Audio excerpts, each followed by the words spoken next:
Free beer and hot wings in the morning. Grand Rapids rocks all day. 97.9 GRD rocks. Cloudy today. Some showers throughout the day are possible and likely. 57 the high. It's 54 downtown.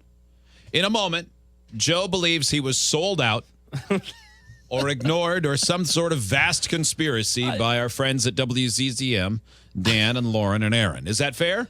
No. No? Well, I do think I was sold out. So it is fair. I don't understand. I don't think it's a conspiracy. Well, it might be a conspiracy, actually. I don't know what was going on. I don't know. I don't feel that it was an appropriate response. I'm curious. I'll see it through different eyes this time, or hear it through different ears. I agree. I think it definitely wrapped up very weird. Well, maybe Joe made it weird. Maybe it's your fault. Maybe you'll hear it differently. There is not a chance. Okay, if I did anything, it was being a little too risque in my sarcasm. But see, I don't even think that. Like, I'm on your side fully on this, Joe. I just can't. Somehow I feel like they interpreted something in a weird way that I'm unaware of. Yeah. Okay, well, let's hear it and see what. Because do you want got quiet. Do you want this whole thing, or do you want me to just skip? Let's play the whole thing because Okay. it has the setup in there. Sure. Texas mom is upset with her 8-year-old son's teacher for the punishment she handed out to him for a school prank. Okay, 3 weeks ago, Sheriff Francis's son brought home a note from his teacher. It explained the first grader had put mud and wood chips into one of the school's urinals. The note described how the teacher at the Dallas area elementary school disciplined him by making him dig in the urinal and clean it out with his bare hands, all in front of his classmates. Francis says she's upset with what her son did at school, but she and her husband are really mad at how the teacher handled the situation. She says he deserved discipline, but not being shamed that way in front of his classmates. It bothered me to look at my son and have him explain this to me and see the hurt and degradation, in his face. Well, the note did say the boy washed his hands thoroughly. The school district has put the teacher on leave while it investigates the incident, and the teachers and administrators have apologized to the boy's mother. Punishment fit the crime or cruel and unusual punishment? Guys from Free Beer and Hot Wings, your take. Say it fits the crime. That's probably not going to be popular. But I agree. It's a good lesson for the. Okay, fine. You don't have to clean it. Someone else has to clean it who didn't shove wood chips and mud into the urinal. Right. And I'm he also, won't do it like, again. if my son does something like that, I'm all for whatever punishment you want to do to him. It's your school. It's your punishment. I just kind of, I don't know. If my kid is being a jerk in school, I support their punishment. Yeah, and that's a pretty big jerk move. Now, it's a first grader, so I probably would have gotten him some sort of gloves or something. I'm not going to make him dig in there barehanded. Come on. No, but I don't care about him being embarrassed in front of his classmates. I'm sure when he was do this to a first grader. Little boys do dumb things all the time. Yeah, and that's how you get them to stop. Well, what's a better punishment? He's never going to do that again. And none of his classmates are ever going to put anything in a urinal again. Yeah, I don't know, maybe, but I don't know. Punishing and embarrassing a first grade. I mean, I know I've got a 6.5-year-old. I've got a kindergartner, and I can, and he's a really good kid, but he does brainlessly stupid things sometimes because he's curious. Little boys are so dumb. Little boys are I would be upset, I think. Yeah, little boys do such dumb things repeatedly. I don't think I have a problem with them making him clean out the urinal. I have a problem with them making him clean out the urinal in front of his peers, in front of his classmates. I think that's the worst part of this whole Joe. thing. Kind of a jerk move. I agree with that. I Yeah. think you do that in middle school or junior high. Then you start to really turn it on. Yeah. But in first grade, I mean, when you're talking a 7-year-old, I mean, come on. They're going to how forget else are they next going to week. learn to bully? I mean, Good point, Joe. that's where it starts. Good point. The teacher humiliates him, and then the whole class knows, oh, that's who we pick on now. Yeah. Yeah, he's the pariah forever. Oh, no. So, Yeah. I guess it's a good move for that, Joe. That's You're a right. nice teacher. Yeah. That's good. I don't endorse any of that. I was going to say, Did you see that? disclaimer at the Completely bottom. a joke. They went Parenting silent. They went absolutely silent while you were speaking. But do what you do when you get a little uncomfortable, or you're supposed to make it look like we don't agree with that. Like, put your face behind the paper. Maybe they did agree with it. Yeah. Or maybe well, they did and they just couldn't hide it. That they didn't could know be. how to skirt around it. That could be. I never know what to do during these because sometimes the things we pick are so crazy offensive that I'm like, oh, we get to do this today? Are you serious? You're giving us permission to do this? Yeah. And then sometimes there's just that sarcastic, throwaway, obviously a joke. And then it's just silence. Mm-hmm. They need to give a line. Well, you're not getting a line. They need to draw a you're line not out. going to. Yeah. Maybe there you're will just be not no that line. good at determining comedy, Joe. Yeah. Well, that has got to be true. Good point. So, Aaron Joe. laughed. that's where it starts. Good point. The teacher humiliates him, and then the whole class knows, oh, that's who we pick on now. Yeah. Yeah, he's the pariah forever. Oh, no. So, yeah. Yeah. I guess it's a good move for that, Joe. That's You're a right. nice teacher. Yeah. That's good.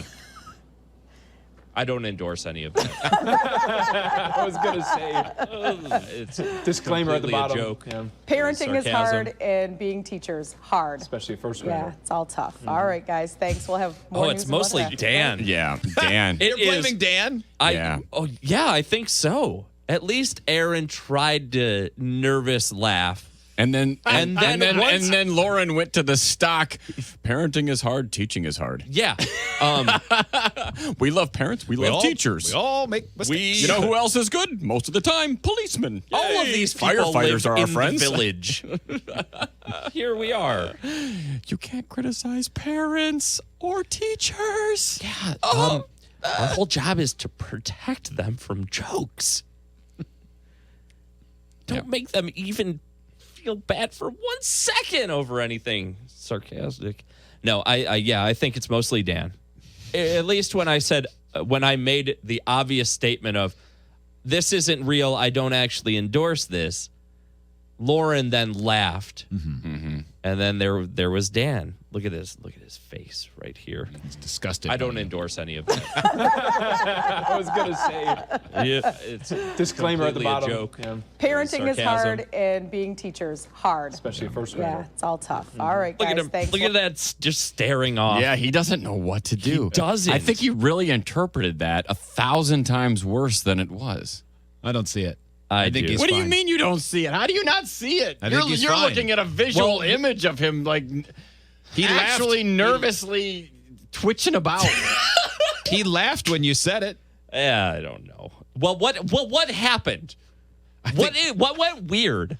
I think I have a different theory. I think there's just a little bit of a question as to who wraps it up. You so think then so? there was a moment where it just sat there, and it's not our job to wrap it up. It's their segment. Yeah. Yeah, I don't have a clock. I don't know. Like if that were in our room, I would have said, all right, 1-800-947-3979. Up next, blah, blah, blah. Well, But should we tell them that they should wrap up their segments? Probably not. Is this enough? Is Matt Guard listening? Hopefully. I loved this. I don't care. It was fine. Yeah, I think It's the just the so- awkwardness is kind of funny, but it was just so like of all the subjects we've broached, I feel like their interpretation was that Joe was suggesting teachers are stupid. Maybe, Yeah. maybe you should look inward as to why they would feel that way. I'm not going to look inward at all. And by the way, this Yeah. doesn't really bother me that much. In 11 years, this is one of the least awkward things ever. So I just want to know what happened. I like to get into the nuts and bolts, the sociology of this all. I wonder. As long as it doesn't involve you looking inward. Yeah. Okay. Yeah, I want to know what caused this as long as it wasn't me.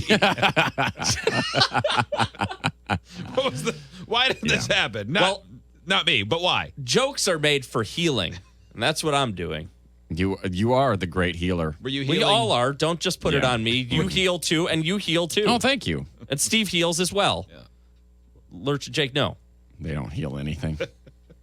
I didn't feel They will very one day. healed by Steve creating the nickname Greggy Poo Fingers. See, I did. That's not very healing. That healed the bully, not the bullied. No way, man. You could take that to a cancer ward right now. So you're welcome. It's true. Thank you. Yeah. I stand corrected. This story from Whitehall along the lakeshore. Here's a from MLive. Here's a disorderly person story to file under the heading, "You can't make these things up." It seems like something a news anchor should have said. It does. The true Johnny story Carson. is told. You can't make these things up. This is weird, wild stuff. I haven't done that since 1989. Yeah, you're losing it. I never had it. Correction, never had it. Could you do this as the rest of the story? Yeah. Like, pretend this guy is a famous person. Perhaps if it's both. Here's a disorderly person story to file under the heading, "You can't make these things up." Yeah, and then you have to respond as Johnny Carson. You guys are having a conversation. Paul, that is quite a lead-in, Paul. I would love to have you sit down on the couch and tell me more. And now Dan Patrick as well. They all sound the same. I know. Yeah, they do. Yeah, your Dan and your Johnny are quite similar. The true story is told by Whitehall Police Chief Roger Squires. He's on fire. Goes like this. Police respond to a disturbance at Pub 111, a night spot on Colby Street in Whitehall, a little after 1 a.m. Saturday morning. There, the manager informs the officers that a 24-year-old man has taken off his shirt and sports bra while on the dance floor, and he was asked to leave. The man took off his sports bra? I was so confused. When the bar patron was escorted to the parking lot, the manager told police the subject pulled down his pants and started doing push-ups. Oh, with his head just resting on the With his dirty pavement. With his penis? Yeah. He also, according to the push-ups. manager, started licking the ground. That's when they called the police. The investigating officer, trying to be nice, offers to give the guy a ride to wherever he's staying. The man's listed address was in Indianapolis.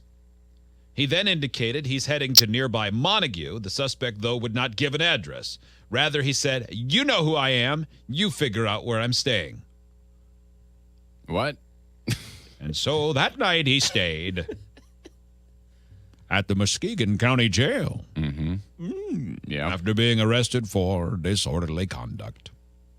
He's like, And now you know the rest of the story.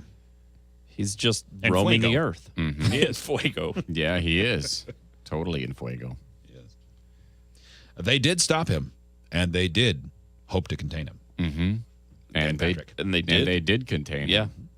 The hope Contain turned him, they into did. reality. I wonder why he was wearing a sports bra. That's very curious, right? Do you think he was Also a beefy that. man? He'd have to be. Well, I mean, you I gotta think about imagine. wearing one from time to time. You know. If I weren't on this radio show, I might. Man's ear. Yeah.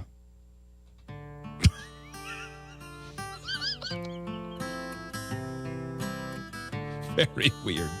Super weird. Yeah. Ever last, what it's like. 97.9 GRD Rocks.